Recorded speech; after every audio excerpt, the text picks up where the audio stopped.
Mental health professionals in Cherokee County learn more about suicide prevention resources. I'm Kenny Foreman, and I'll have more on that coming up.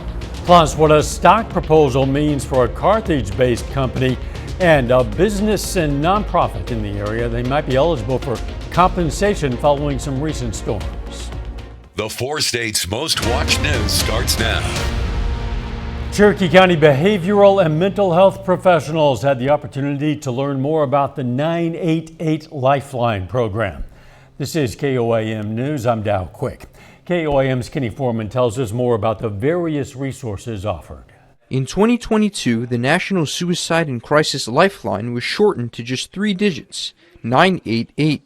The change was designed to make it easier to access preventative resources. 988, it being just 3 digits, gives us an opportunity to be a lot more memorable for folks who might be really struggling. It also gives us an opportunity to make it easier to market this thing or get the word out. Mental health issues have been noted by the Cherokee County Health Department, who believe taking care of one's mind is just as important as the body. There is such a stigma associated with mental health, and so a lot of times we have to try to break that stigma, and that's an important part of that. And I think individuals need to know that every bit of their mental health, along with their physical health, is equally important, and not to be afraid to reach out and ask for help. In addition to having the 988 number available to dial, the Lifeline also offers texting and video call services to expand the avenues for people to get the help that they need. We help people select the modality that makes the most sense for them based off of their circumstance, their preference, or even just their comfort. And the county wants people to know that they're here for the community as well. The individuals that were here today that was within the mental health organizations are always willing to try to help individuals. No matter if they're a client of theirs or not, they will reach out to them and try to find whatever resources that they can. We all work together here in Cherokee County, and I think we do a great job with all of the different organizations. In Cherokee County, Kenny Foreman, KOAM News. In addition to that presentation for the behavioral and mental health professionals, presentations were also given to the county's law enforcement officers, dispatch and EMS, as well as the general public. Let's check in with meteorologist Austin Stantz now for our first look at the weather. Thanks, Dow. Yeah, range line East 7th Street. That's what we're looking at right now. And just 24 hours ago, a very different scene. Slick road conditions were out there. We saw snow falling. Now things are dry. Roads are dry, traffic moving smoothly. It's a very different picture than just 24 hours ago. Temperatures as well, slightly warmer, 33 degrees currently, clear skies, feels like 28 out there right now. As I mentioned, slightly warmer, anywhere from about 2 to 6 degrees warmer than we were at this point yesterday. And it's not a lot, but it's headed in the right direction. Overnight tonight, temperatures going to stay steady as we head down to right around 29 degrees thanks to those winds coming out of the south. But we're going to be talking about what's becoming a windy Wednesday ahead. We're also going to be talking some cold overnight temperatures that we still have to deal with for a couple more days. And then I'm also tracking that next chance for rainfall. That information is coming up. All right, we'll catch you in a few. Leggett & Platt confirms an unsolicited offer that would result in an all-stock merger. According to a release, Somna Group, which makes mattresses for brands like Sealy and Tempur-Pedic, made the offer to the company. Somna Group proposed the all-stock transaction. If the deal goes through, current Leggett & Platt shareholders would receive shares of Somna Group stock. Leggett & Platt, which is based in Carthage, says the board will review the offer. The Small Business Administration is reminding area businesses and nonprofits that they might be eligible for disaster loans. This follows storms that hit several counties in southwest Missouri and southeast Kansas in late March and early April this year. That includes damage from the Nevada tornado. Physical applications for the loan are due by December 22nd, and the Nevada city wants to remind residents their office will be going virtual after tomorrow. There are other options for applying, including online. This is a very, very low interest loan for homeowners, renters, small business owners, nonprofits, civic organizations, and it's a 30-year loan with as low as 4% interest rate, and for the first 12 months you don't even have to pay it back. So it's a very good way for people who are struggling a little bit to get that cash influx and get their lives back on track. You can find more information on our website. That's KOAMnewsnow.com. A crash near Humboldt, Kansas claims the life of a Chinook woman. According to the local authorities, the two-car collision happened just after 5:30 last night on U.S. Highway 169. 58-year-old Jerry Francis died from her injuries at the scene, and EMT took the other driver, a 19-year-old Iola man, to a nearby hospital with possibly serious injuries. An investigation is ongoing with the Kansas Highway Patrol. However, the sheriff's office believes the crash happened due to slick roads. Fire crews battled an early morning house fire in Fredonia, Kansas today. When authorities arrived around 4 a.m., they found the roof of the building had already collapsed. The occupants, they all escaped safely. Once the crews stopped the interior blaze, they began protecting the surrounding homes. Fire engulfed a two-story vacant Joplin residence with signs of homeless activity this morning. Just before 6 a.m., reports of smoke and flames alerted emergency services of a fire near Kolaw Fitness on East 7th Street. No one was found inside the structure and no firefighters were injured. Fire officials every year make notice of vacant structure fires and advise that if you see something, you really should say something. Christmas parade season continues. Coming up, the city of Joplin rolls out its 55th annual Yuletide event. But up first, more questions about military strikes. The Trump administration defends controversial strikes on suspected drug boats. I'm Erica Brown with more on that and President Trump's next target for enhanced immigration enforcement. President Trump and Defense Secretary Hegseth fielded a number of questions at the president's cabinet meeting today about a recent boat strike in the Caribbean. As Erica Brown reports, this comes as a number of congressmen are questioning the strike. During President Trump's cabinet meeting Tuesday, the deadly U.S. strikes on suspected drug boats in the Caribbean took center stage. I want those boats taken out, and if we have to, we'll attack on land also, just like we attack on sea. Defense Secretary Pete Hegseth responded to the backlash following a Washington Post report that alleged he gave a verbal order to kill everybody on board in a September 2nd strike, and then Navy Admiral Frank Bradley apparently ordered the second strike to take out two survivors to comply with Hegseth's instructions. I did not personally see survivors, but I stand because the thing was on fire. It was exploded in fire or smoke. You can't see anything. You got digital. This is called the fog of war. Lawmakers on both sides of the aisle questioned the legality of the strikes and vowed to investigate. And instead of accepting responsibility for what happened, Hegseth chose to throw Admiral Bradley under the bus. Shame on Pete Hegseth. He is a coward.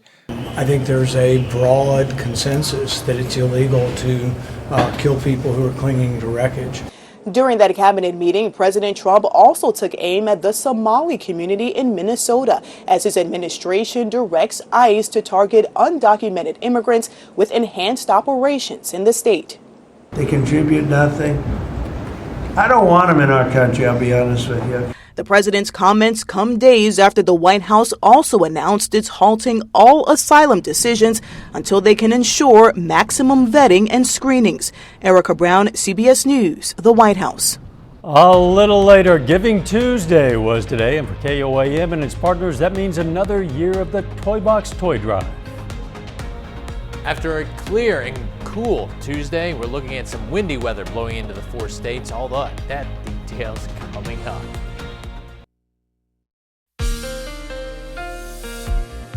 Well, what a difference 24 hours can make, because we saw snow, sleet, hazardous conditions out on the roadways, very slick out there yesterday. Today, a whole different story. We're seeing clear conditions most of your Tuesday, and then it was still cool out there, but definitely more pleasant as well. Clear conditions still out there on the radar. Taking a look at our Indigo Sky Cam out there this evening.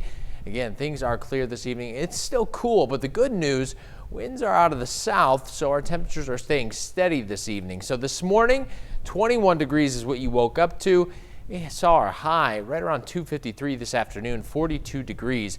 Our average is 52, so we're still about 10 degrees below average, but yesterday we were nearly 22 degrees below average. So we're headed in the right direction. That is good news for us. Now, taking a look, as I mentioned, we are seeing these winds come out of the south, keeping our temperatures steady overnight tonight near 30 degrees. We'll drop down to right around 29 in Miami, 30 Joplin, 28 Columbus out there as we head into those overnight hours. Maybe a passing cloud or two, but for the most part, mostly clear tonight. Those winds again out of the south 5 to 10 miles per hour. Why is that important? Well, as we head into your Wednesday, that's going to change. Things are still calm as we head into Wednesday morning. Gusts only around 10, maybe 12 miles per hour.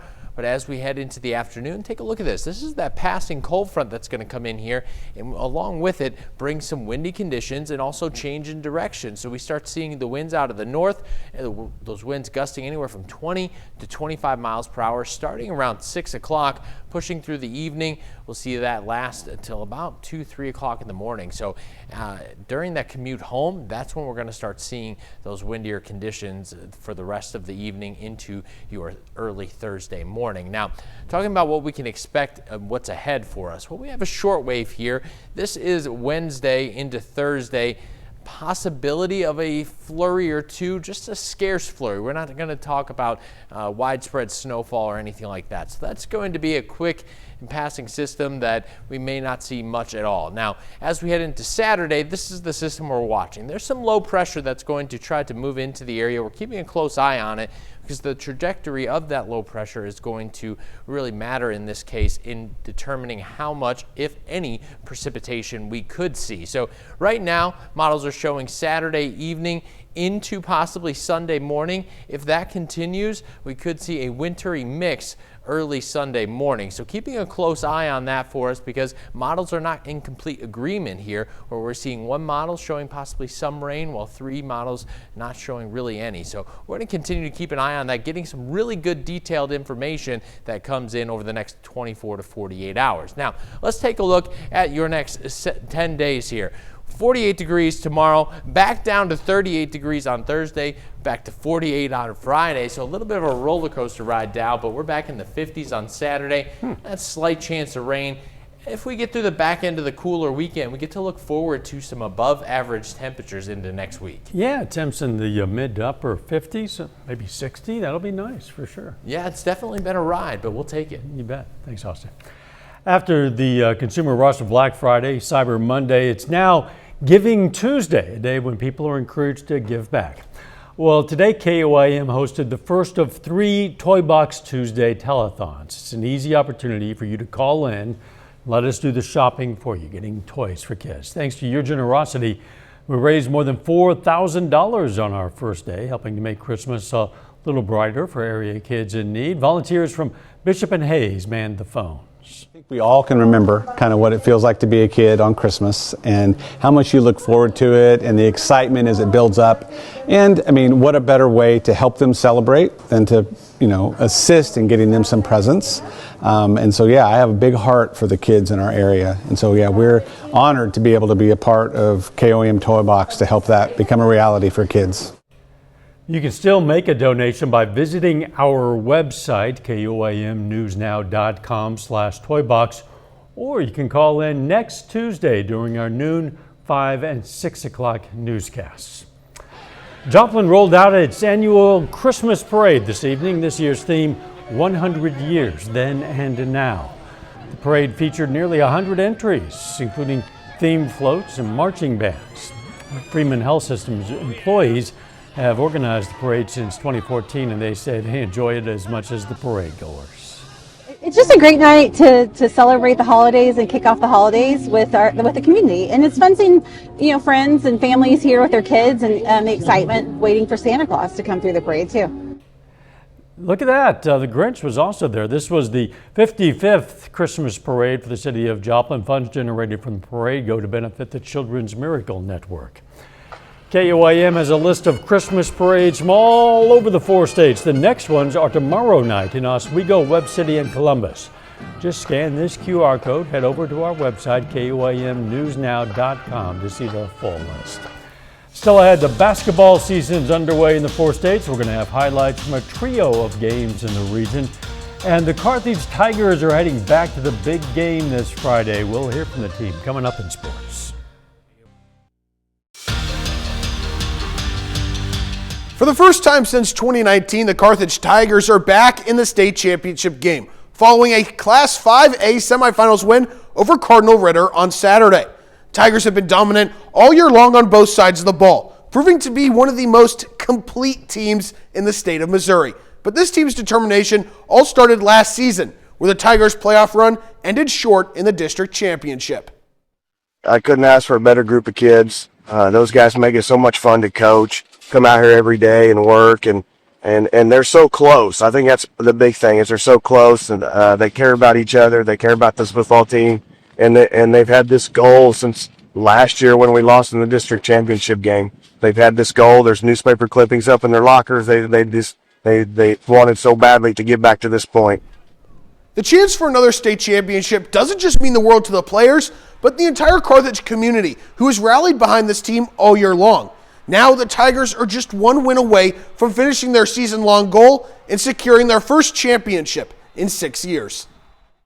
I think it means everything. Not just to the kids, but our school and our community. Like you said, it's been a few years since we've been there. And, these kids see it and hear about it all the time. And to be able to put their stamp on it this year, I think it means the world.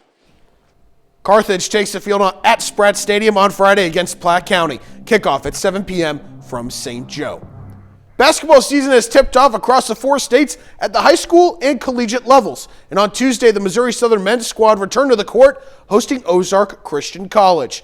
The Lions off to a 4-2 start this season, playing their first of 3 home games this week. Opening minutes, Lions turning some defense into offense. Colin Ruffin with the steal, and he gets it to Tyron Wright Jr., who gets to the rim, count the bucket, and a foul. MSSU leads early. And Wright would just get started for the Lions. Galvin Elkamil gets involved early as well, burying a pair of threes to extend the lead.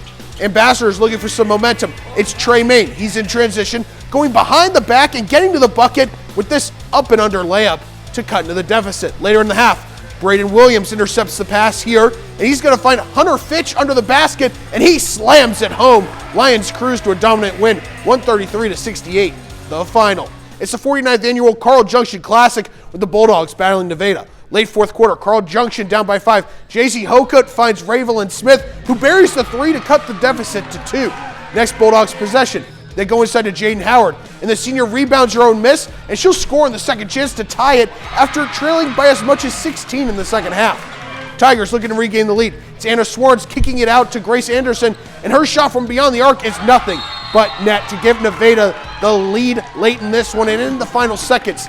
Tigers up by 3. Last chance for Carl Junction. And Dempsey Harris, she's going to dribble up.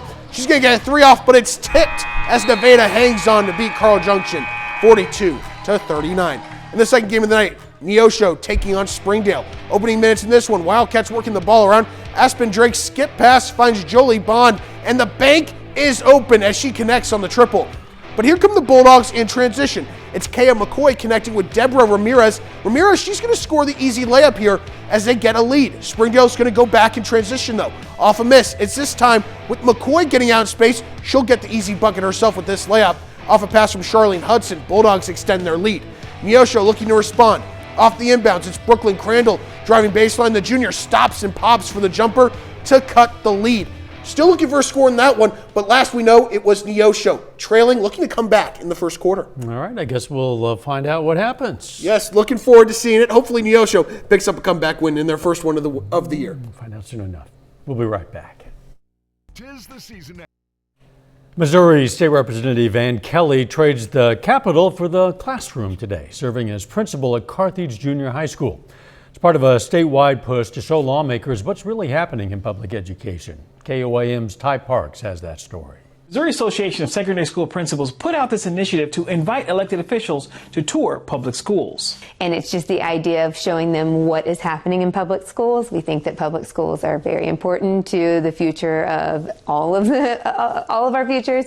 And so doing things that positively promote what we're doing here in our school. Representative Ann Kelly is touring the Carthage Junior High. The importance of public education. We truly change lives here every day. And I think getting away from that and isolating students into different types of schools, maybe that don't give all the opportunities that we have at a public school, or really try and pigeonhole kids. Principal Bridge and Representative Kelly visit STEM classes and show choirs and sports. if we can get legislators in a public education facility and they can see that the environment is caring and supportive and education is actually happening, I think it opens people's eyes and maybe they'll think twice before creating harmful legislation that kills our school districts. This initiative is about people, not politics. Inviting me in has just been truly a welcoming part of just showing me what their school is like and showing me their classrooms, and just very inviting and welcoming. And none of those I want. In Carthage, Ty Parks, KOAM News. Earlier in the day, Kelly also visited the Greenville School District. Weather-wise, we've seen some fluctuations in recent days, and I guess that's going to continue for a while. Yeah, it was a pleasant day today. We're going to see a pleasant start to tomorrow. Chilly out there, but we are going to see cloud cover move in, especially in the afternoon hours, but that cloud cover going to stick around for most of your Wednesday, and it's also going to be windy out there. But high temperatures, 48 degrees, above average temperatures heading into next week. Yeah, that'll be welcome relief for sure. Final sports note. It's a busy time for us in sports, not only with basketball starting up, but the end of high school football for us in the Missouri State finally, with Carthage and Seneca in the state titles on Friday. Ben and I will be out there, so exciting end, and then an exciting start with basketball and wrestling too. Yeah, there's always something going on in the always sports something world. Thanks for joining us. Hey, don't forget the morning show starts at 5 a.m. and let's make it a great tomorrow.